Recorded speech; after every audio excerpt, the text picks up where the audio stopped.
So masterminding about our GPS and how, like, do we need our GPS? I am a person that I getting out of a parking lot doesn't happen without a GPS. And that is true of my life. I literally, my gut purpose and soul, to be able to say, this is the direction that I'm going, really listening to that. And how can we have deeper conversations and maybe using that term like, this is what my GPS says, right? So we can get to that deeper level in conversation. Because I know with my husband, he'll be like, oh, another idea. Awesome. You know what I mean? Like, it can start off with that, or I can even get like that with myself.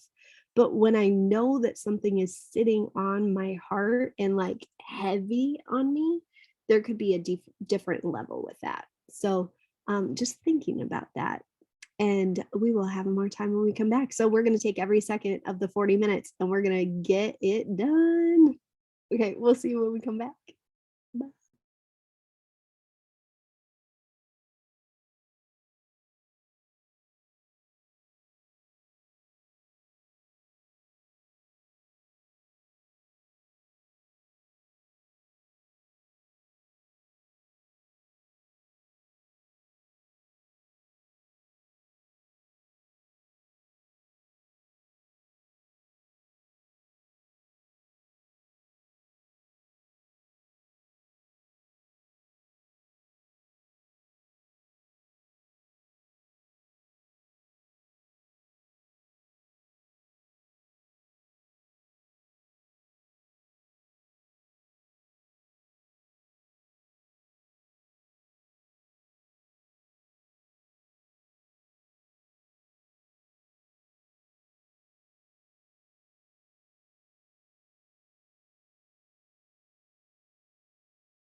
Whoop, woo. So we are here with our challenge hour where we are challenging ourselves to get done in 40 minutes.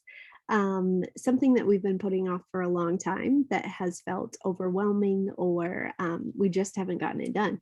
And we have had an awesome challenge hour. In fact, we may be doing a pop-up challenge hour again because it was so good. And we're going to continue with the mastermind of GPS. Um, Last night we had a leadership leading leadership meeting. We had a leadership meeting and we were talking about there was some overthinking going on. And I'm like, wait a minute, I usually underthink. I'm more of a like think later, do now, think later, and just going for it rather than overthinking. And so a small course or something is brewing inside of me of how to underthink and trust your GPS.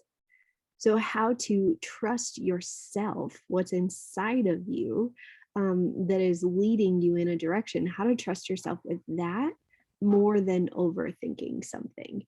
So, just want to, that came to mind of underthinking or overthinking that I don't think, I mean, neither one is better or worse in my mind. Shelley, what are your thoughts?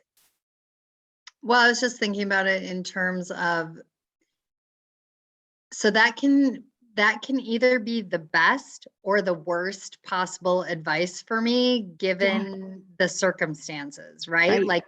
Like there is this intuitive trust your gut part of me that makes the very best decisions of my life and the very worst decisions of my life. So I was trying to think about like, and there's even like a Bible verse about that, like the heart is deceitful and desperately wicked, who can know, like, so when people say, trust your heart, trust your feelings, sometimes that is not that is terrible advice for me. So I was thinking about it as you were saying it, like, what is that for me? Like there needs to be like and this kind of grows off of a mastermind we did earlier today too, about, I need sort of like a systems checklist, right? Like to say, wait a minute, before I say yes or no to this thing, like it needs to come through the filter. Yes. Because like when I'm in a bad place, like if I'm in a very emotional space or if I'm not super grounded and I listen to my gut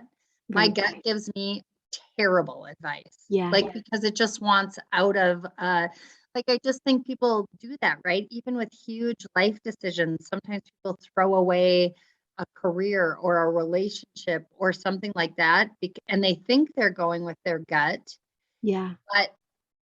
But are they for sure? Like, so I'm saying like the systems thing.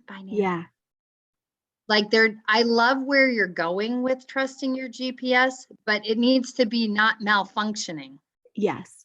And I think like trusting your heart, so like your gut, your purpose, and your soul. So lining up with those things instead of just trust your gut.